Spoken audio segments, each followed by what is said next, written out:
What is up, everyone? Welcome to another Lure Lab episode on this fine Saturday morning, as most of you are probably driving to the boat ramp while listening to this.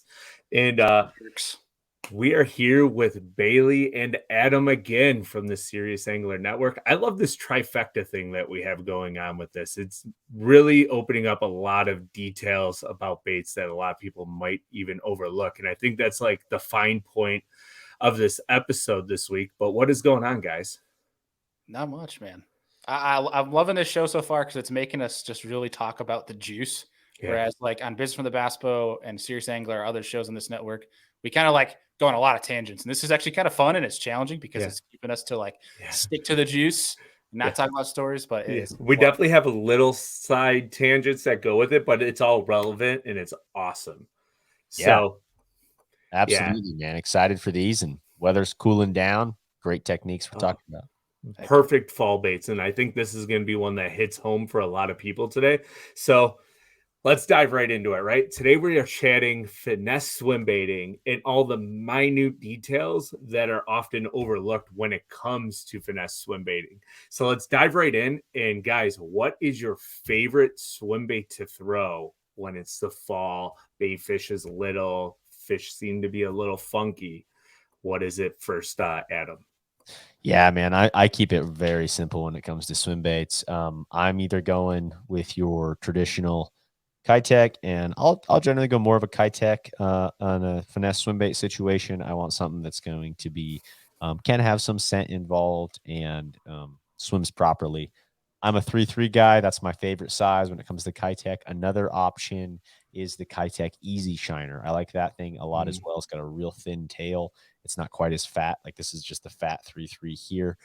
Those are pretty much, I am going to 95% of the time say I'm throwing those two. Heck yeah. I like it. How about you, Bailey? Yeah, I'm going to reiterate what Deacon said. A lot of my time is, I'm not throwing Kitechs as much. I'm kind of a bum when it comes to finesse swim baits. Well, even though it's one I throw a lot, but I throw a Rage Swimmer, the 3 1/4, kind of just reiterate that same size that Deacon was talking about. Are we talking swim baits? Or are we going into full heads? We're just talking swim baits right now, and then then we're gonna dive into heads and why they work with the swim baits. Yeah. So to add on to that, something that's kind of unique, something that we've been playing around with, I wanted to try to expand our horizon on this thing. Is when I won't show the head just yet, but the swim bait is a cast swim bait, and it's got a super interesting tail, triangles, kind of almost like a what would you call it, like a mag draft looking side, like shaped tail to it. What's cool about it, you can see on this belly here, if I can get this camera to focus. Oh, I can see it there. You can see that Knox. I'll push it out, which is actually kind of creepy. It's got a rattle inside the head. So something that's kind of unique with that little swim bait. Yeah. One thing I do like about the cast, and I'll kind of go forward, there's a little minute technique. I keep saying minute, but like a lot of people down south will stroke a football jig. That's something that you can do with a finesse swim bait if you're fishing over like gravel beds and like that 10 to 15 foot of water on a spinning rod. You can almost stroke and hop it. And with that rattle, when you pop it, it's going to rattle as it shimmies up. And then when it hits the bottom, it's going to rattle again. So it's just a secondary action that is a lot of times overlooked. I use 4 finesse swim baits in my lineup. I love the Kitech when the water's below 45 degrees. One of my favorite high running baits is going to be a Megabass Spark Shad. They're not very durable, but they just get bit. If I'm targeting single fish that are chasing bait fish around, I almost always go with a 3-inch Spark Shad. Kitech Cast Prodigy 3-inch 4.2, and then the Rage Swimmer. If I'm going through numbers and numbers of fish, I'll go to a Rage Swimmer if that water's like 45 to 55 degrees. There's a common theme here, though. Everything is right around that 3-inch. So 2.8 to 3.5 is where I really like to be. Yeah, I think that's just the majority population of bait fish. It seems to get bit. You can throw it far. That's the go-to. So we're talking off air about heads, and there's thousands of different type of swim bait heads out there, right? What are your guys' go-to swim bait heads for finesse swim baiting? Yeah, 95% of the time, same thing, man. I keep it pretty simple with a lot of my tackle, and especially when we're talking these bread and butter techniques. To me, I just new for this year, guys, came out at iCast, the live sonar tungsten jig head by Queen Tackle. Phenomenal. This thing is awesome. One of my favorite techniques for forward facing sonar is a single swim bait. It is so deadly. It is a great way to catch a single fish on forward facing sonar. And that tungsten shows up so much better. That is a real thing. Shows up way brighter on your forward facing sonar. One thing I also really, really like about this head, try and show it off there. On a lot of lead heads, right, because they're trying to keep the ball head small, they add a lot of weight further back. To the collar, yeah. Yep. And when you're dealing with real small swim baits, 2/8, and again, your Kitech Easy Shiners, where it's not as round or it's not as much material forward, it can be a struggle to rig it perfectly on there. This is so thin, you can get it right to the nose with a really small, thin bait. There's your difference with Andy there. And basically, that's what I really like about this. It also has all that weight forward, and complete side tangent here compared to the finesse swim baiting, but this also obviously is great for Demikian and all that kind of other stuff because all that weight's on that head, and it can drop perfectly. So that is my go-to when it comes to kind of your higher end tungsten stuff.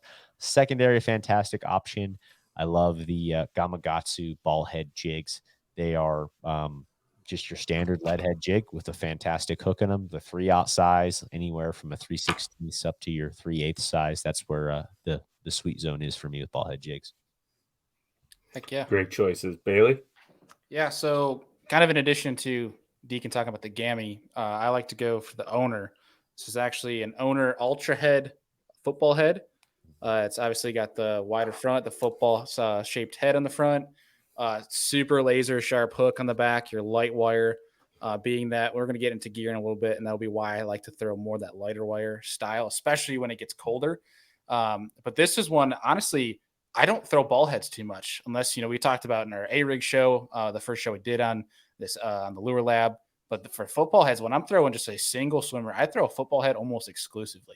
And are you dragging even if it's up in the water column? Even when it's up, and especially around grass. One thing I thought was kind of interesting was it seems to like rock a little bit more, especially when going that around beautiful grass. list. Yeah, being that the head's wider than the body of the swim bait, it allows that head to rock a little bit, especially with that tail kicking. And it actually kind of comes around grass. Interesting. I kind of notice when I can get it in around grass and I pop it, it's kind of almost like that trap bite, or a crankbait, where if you pop it out of grass, that's when you elicit that strike. It's kind of almost the same thing, especially when the water temperatures are super cold. But for me, swim baiting is I one of my favorite bites, and people think I'm crazy for this.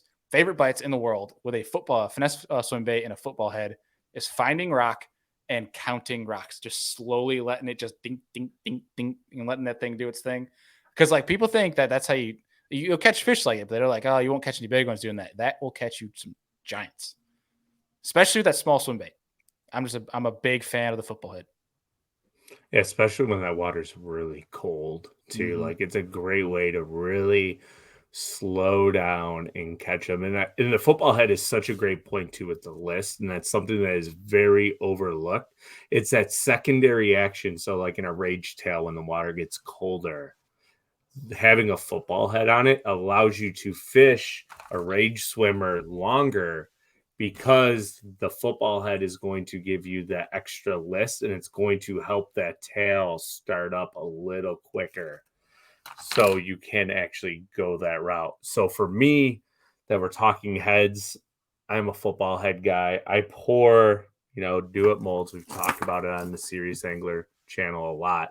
I've been recently pouring all of my own jig heads, round heads, football heads, 3 different hooks, 5313, 604, and a 5318 if you want to get super, super light wire swim bait hook, but usually it's a Gami 604, 5313 football head, or I really actually like if I'm swimming something up in a water column, I use this for an A-rig, but I love throwing a finesse swim bait with a thicker gauge hook on like a 7-foot medium action bait caster with a 6-3-1 reel with like 8 or 10 pound test.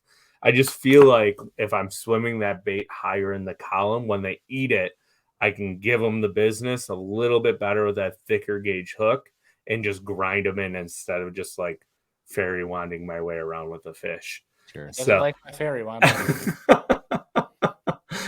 yeah, I just for what if I'm swimming up in the water column, if I want to count rocks like Bailey was talking about, I will throw it on a spinning rod. But if I want it up in the water column, like halfway to subsurface, bait caster, 8 to 10 pound test with a manic mullet style jig head, or another like one that I really, really like is the Dirty Jigs Matt Allen from Tactical Bass and his jig head. That thing has a wider, thicker gauge mustad hook on it that is just absolutely insane. I might actually have some here for you. Yeah, I have them on my boat. One thing I think we should add here, and it's pretty specific. This technique could be used around, or everywhere in the country, I think, and all times of year. You're going to get bit on this. 100%. It's just not a fall bait. Like wherever that water is from. Did you say it's not a fall bait? No, yeah, it's not just a fall bait. Oh, okay. I was like, wait. You can use it at any time. It works in the dead of winter. It works spring, post-spawn. You can catch fish around beds on it if you use the right color, the right size bait, the right head, all through summer. Like you just have to vary your size. Yeah. So what I'm gonna add to this, there's one head as we're talking. I'm like, we are not doing this segment justice if we don't talk about this head. When things get really tough, even in the summer, and I know fish around, and they're especially eating bait fish, the Mega Bass Okashira head. That thing's wild. That thing is kind of like a little paddle tail with basically your spy bait and a paddle tail combined. Mm-hmm. If you're struggling for a bite, throw this sucker, keep it up in the water column, and just creep it. Hot tip real fast with the Okashira head. Make sure you are upwind and casting with the wind. Oh my gosh, that thing is why do they make it? It only goes up to an 1/8, and I think that's to have their technique be up high in that water column. But yeah, it is frustrating to me that it's so lightweight. You try to throw that thing into the wind, you can hear go splat like 30 feet from the boat because it just goes nowhere. But if you throw it with the wind, you can throw it 150 feet. Like it just goes with a helicopter. Yeah. And then with like all these heads too, I think one thing to preface is the importance of super glue. Super glue is your best friend. Yes. Super glue that sucker to that head. So, yeah. So minute details, right? When do we throw specific colors? Oh man, you're talking to the wrong guy. I'm pretty easy to go. Color wise, man, I'm gonna go pretty natural ghost minnow type a lot of the time. I will go white. And then your traditional shad colors, I stay pretty natural swim baiting. There are times where I seem to get bit pretty good on a chartreuse swim bait when there's some chartreuse involved. Time of the year, I would say that's more the springtime when I'm doing that, when fish are getting kind of aggressive, that pre-spawn time frame. But other than that, man, I keep it simple with swim bait stuff. Color-wise, everything, just because it's such a natural technique. It's a bite getter. It's similar. When I think of a bite getter that catches a lot of fish, it's generally techniques that have a small bait that is very natural, and that's how I try and keep my swim bait. Oh, that's good. So, Bailey? Yeah, I mean, finesse swim bait, for the most part, like to Deacon's point too, like there's not a lot you really have to change for the most part because that bait is so small profile that if they're not getting it, I mean, good luck. Like it's just so small. Chartreuse in the tail. Sometimes I do that. Yeah. I'll say to add on the tail, Deacon, too, something I'll do, especially if it's up in the water column and it's super like clear water, taking chartreuse to that belly, like right under the hook. That can be another one you can try too, especially if you're targeting smallmouth. I haven't really noticed much of a difference yet with largemouth. But for me, in terms of just things I might mod with or colors, right there with Deacon, we're ghost minnow or white. I will on some of our inland lakes go to like a perch color, especially if there's no gobies or anything like that. But for the most part, if you get a ghost minnow or a white, you cannot go wrong. You're going to catch fish with those colors. Yeah. Yeah. And I'm not going to argue the point. And the whole thing that I was trying to get to is like cloud cover to sunny days. And I should have prefaced that because when you're finesse swim baiting, it's always natural colors, right? Always natural colors. It's just there's tiny details that you can do to change going to like a pure pearl to something translucent based on the cloud conditions and the weather conditions. If it's downpouring rain and it's dark out, that might be a great time to go with like a darker colored bait like a smallmouth magic, or complete opposite in the pearl albino. And then when it's bright, sunny, slick, calm, that's when you're going to go to your more flecky, sparkly, translucent baits like a rainbow shad type deal. Something that's a little bit more translucent. The fish can track really well because it's slick, calm, and clear. I'll be honest, I hate baits with fleck. I like it flat. I don't know why. Cloud cover, I'm throwing ghost minnow. Clear, I'm throwing ghost minnow. Like I'm just cloud cover, you throwing ghost minnow too. That's everything. Everything's ghost minnow. for you. Yeah, I've seen Bailey's box when he's come out A-rig fishing with me, and it's literally like 17 ghost minnows and 1 pearl and maybe 1 chartreuse. The pearl, yeah, because those are my middle swim baits. That's all they're good for. He's like, I only need 1 back. And one question I do have for you guys, especially because you guys drag your swim baits more on the bottom, especially with that football head situation. There was a guy around here that has done very, very well on a green pumpkin swim bait doing that exact thing. I mean, just do you have sculpin in your water or darters? Man, maybe I think it's more of a crawdad imitation. That was my first reaction, was like, okay, this little green pumpkin swim bait just kind of going on the bottom. But no, not to my knowledge, either of those. But it's just something goofy that maybe someone, that's my only thought on color that I don't really do, but I've heard of that doing very well. What about perch? We got some perch. So I would look at the perch at the time of the year he's catching them. If they're really dark and olive, that could be why they're getting bit on that. And if you have a lot of perch schools on the very bottom of the lake, that would be another reason why they're basically feeding down at that point. Sure. Makes sense. So yeah, that's what I would look at. So setups. What are you guys doing that? What are you throwing your finesse swim baits on? Yeah, majority of the time I'm going on a spinning rod, something like a 7.3, 7.6 even. I like kind of having that length to be able to, especially when I'm bombing a swim bait out. Medium with a fast tip, pretty simple when it comes to a spinning rod situation. I'm gonna go braid to fluorocarbon every time. Generally a 10 to 12 pound braid, maybe up to 15. Most of the time 10 to 12 probably. With a 8 pound, I stay pretty consistent with an 8 pound leader there. Sometimes I'll drop it down to 6, but the majority of the time I'm worried about that thing bouncing on rocks. I'm fishing it pretty slow, that kind of a situation. And yeah, I'm going 8 pound leader, and gosh, that's about it. Yeah. Yeah, I'm This going sounds just like Bailey's. Yeah. I will go casting a little bit, but not on this finesse small swim bait stuff we're talking. I'll do that on a casting rod, especially when we get talking quarter and above. Weight can get away with that, but most of the time I'm a spinning rod guy when it comes to finesse swim baits. Yeah, I'm sure we're gonna have a bigger swim bait / then get to like big swim bait type of deal down the road. But I'm the same way, spinning rod all the way. I'm throwing a 7.6 medium fast. I like that long rod, just especially when you're bombing that sucker. Just helps pin them, especially at a long distance. A lot of time in the fall, especially when they're feeding up, that longer rod's great because you cast, you're not paying attention, you feel it through the braid. You know, you get hit on the way down, reeling in. All you got to do is reel with that rod because that 7.6, the parabolic, it's just going to pin those fish. You don't really have to set the hook very much. And I'm going same thing with Deacon, 10, 12 pound braid, 8 pound fluorocarbon. But one thing I actually have been using, I just came out with a new one, is an Abu Garcia winch spinning reel, which is a 4/8 to 1. Ooh. So it's kind of, you can almost don't have to go super slow to creep it. You can kind of just keep it like this and you can still count rocks. That's cool. It's super intriguing. It's one that I'm playing around with. I don't know if I like it yet, especially with smallmouth. What if you have a fish that runs right at you? Then you're just gonna you're getting a workout, son. That's why a longer rod comes in handy though, because if the fish is running it, you can just lean. But in a kayak, that's hard because you can't really go backwards much. Where a boat, you can kind of kick the trolling motor and turn the boat to keep pressure. Hey, you kick the trolling motor, I'll kick my pedals. Yeah, it's fair. That's fair. So my spinning setup is basically the same: 10, 12-pound braid, 7'2" spinning rod, 8-pound gamma fluorocarbon leader, because gamma's unbreakable. But I will throw, like I said, a finesse swim bait on a bait caster. So that's where we're going to be a little bit different. I do throw it either on a 7-foot medium action. So from Alpha Angler, it's the top hammer, because it's got parabolic bend to it, 10 or 12-pound fluorocarbon, straight fluoro.